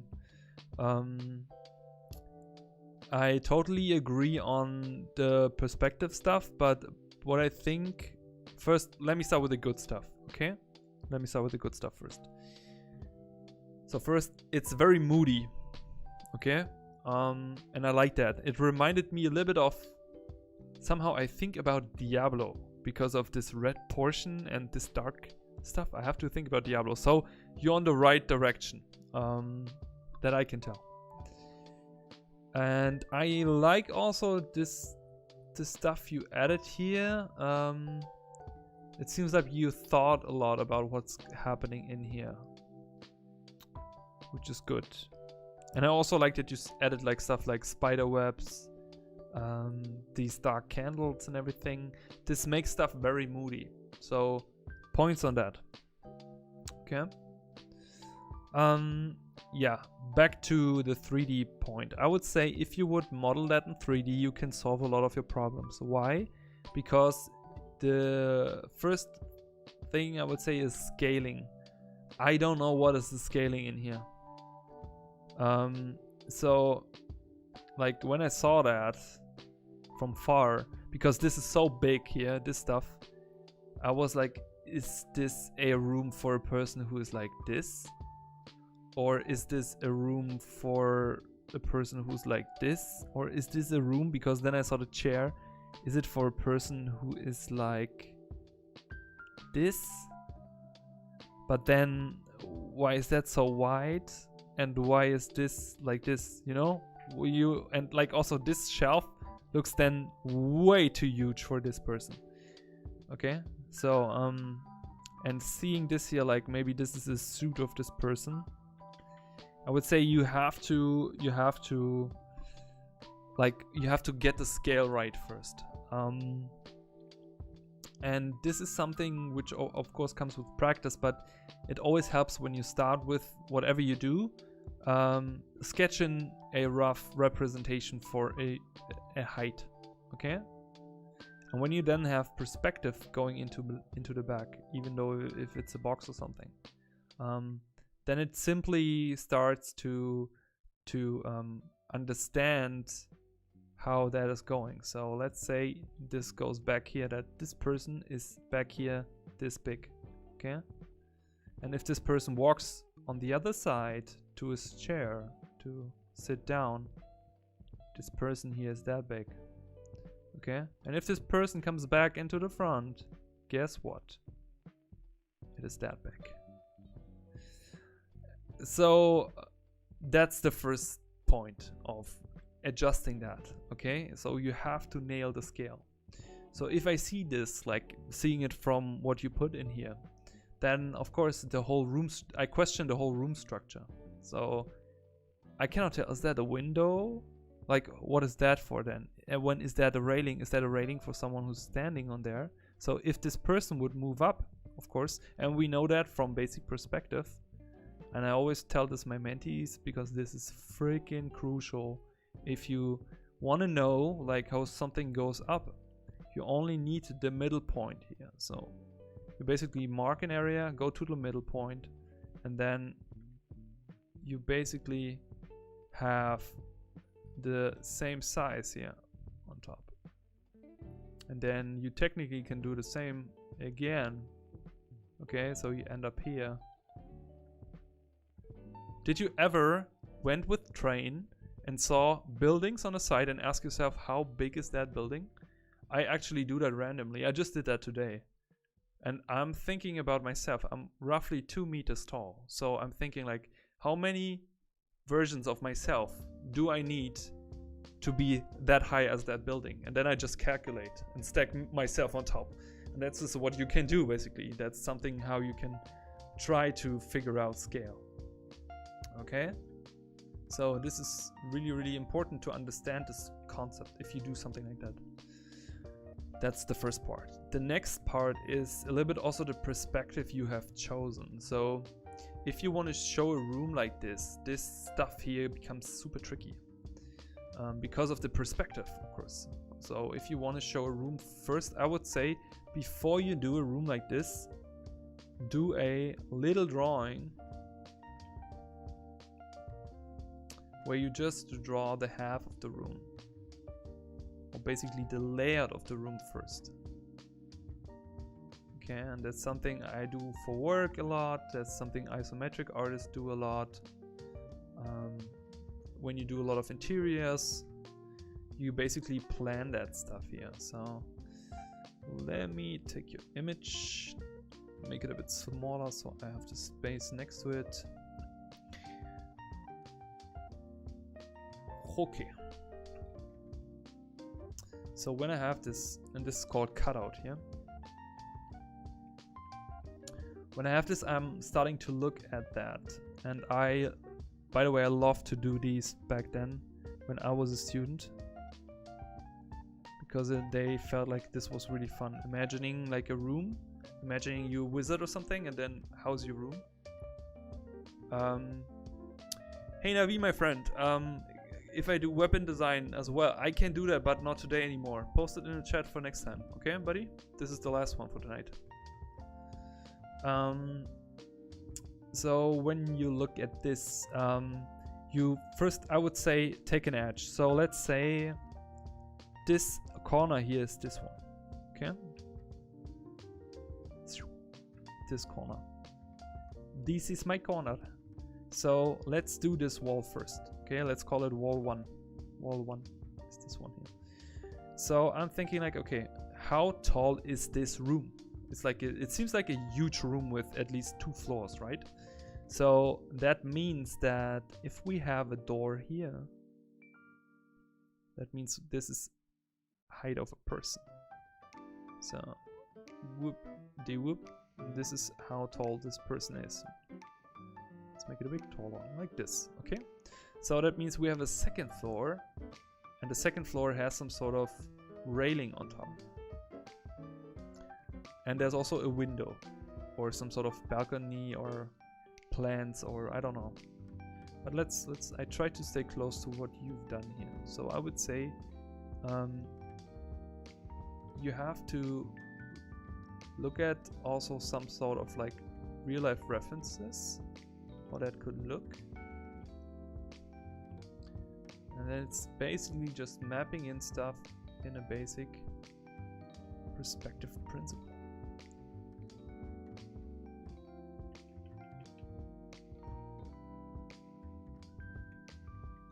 So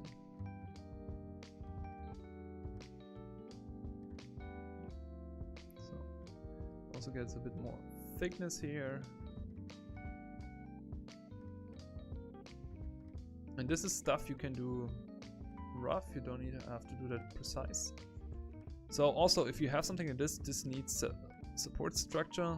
I think you did that also, like support structure. So there's some sort of like support here that this is actually holding to the wall. Like this. Then we have the railing.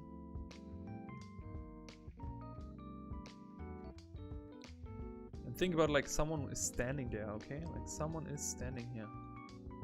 Like, hello, I'm here. So then, if that's the case, also this person is too tall, I can say. This person needs to be smaller. So like this, I would say maybe like this, okay? this guy needs to be even smaller. You know what? I just copied it.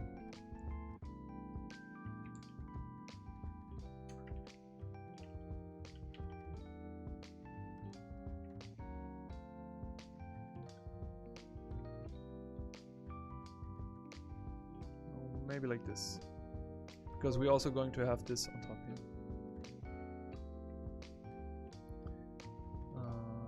Because we also have some sort of roofing here, right? And I think it's going to be a round roof, as I'm not mistaken, or something like this. Okay. So now we start to basically roughly plan and everything. So here's some sort of window or something. But this is way too big. This is way too big, so make this way smaller. Or think about what if it's supposed to be a huge window, like what type of window is that? And then I don't know if that's some sort of like plant garden or whatever. Try then communicate this also, like if he's like growing his plants for his experiments or whatever, like simple plants in here. There's a plant. This is only for layout stuff here. Okay, it's just about understanding. So there's a door here. It's a good indicator for scale. Okay, so here's a door. And he comes out of here. And we know he cannot, let's not be him taller at the door, as a door. So then we also make the railing here. Boom, boom, boom. My heart goes boom, boom, boom.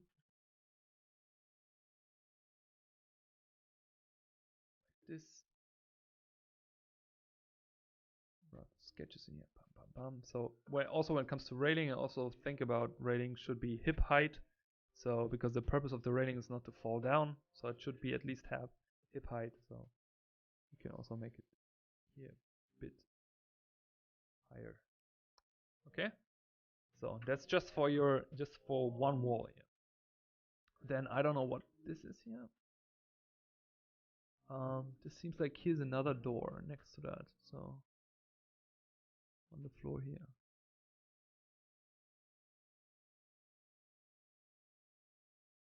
There's some sort of curtain here. Curtain. And then there's, I don't know, what is that? Is that a clock tower or something? Let's draw on the clock tower. Why do I use this brush here? Let me use this one here. Then we have the clock tower here. Or whatever that is. Then we have the desk. So the desk is also a good scaling indicator. Like this person comes in here like he comes to work, he wants to build demons or whatever. Dun dun dun. Like he walks over his desk and then he sits down.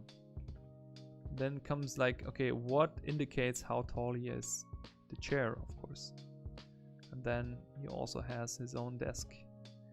And depending on how important the desk is and how much time is spent to show the design of the desk and whatever, it's also important where the desk is placed, because sometimes it doesn't make sense if he's an evil guy and he knows someone tries to kill him, then he would maybe make the desk and the chair with the back to an entrance because he don't want to get killed. So the desk comes in here.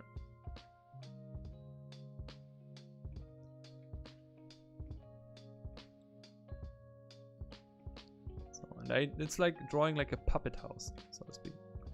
Drawing very small here. So then there's a little bit of stuff here, standing here. Then we have this shelf, like this shelf, this bookshelf. These books look gigantic, okay? So let's say it's at the end of this. And let's say it's a bit taller than him, but maybe not that tall. So it's maybe the same height as the clock tower.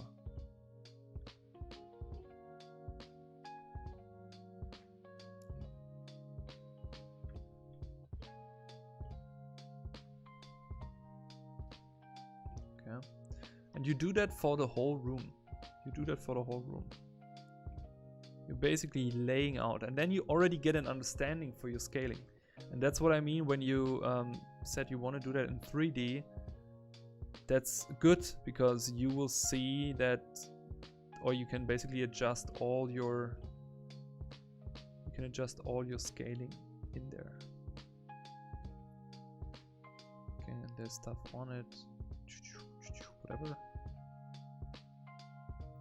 Okay, and then everything else, like you basically start with one wall, then you take the next one and you build stuff from outside to inside. Okay, you can also, I mean, if you're very sure about what you want to do, of course you can also start in the middle or whatever, what's your planning, but think about that. Like, let's say he has this fire thing. Like maybe it's not so smart that it's in the middle of the room, so you took it, put it in the corner, which is good. It's maybe a good decision. And then this thing, like how big is that? Like if that's like some sort of like bowl or whatever,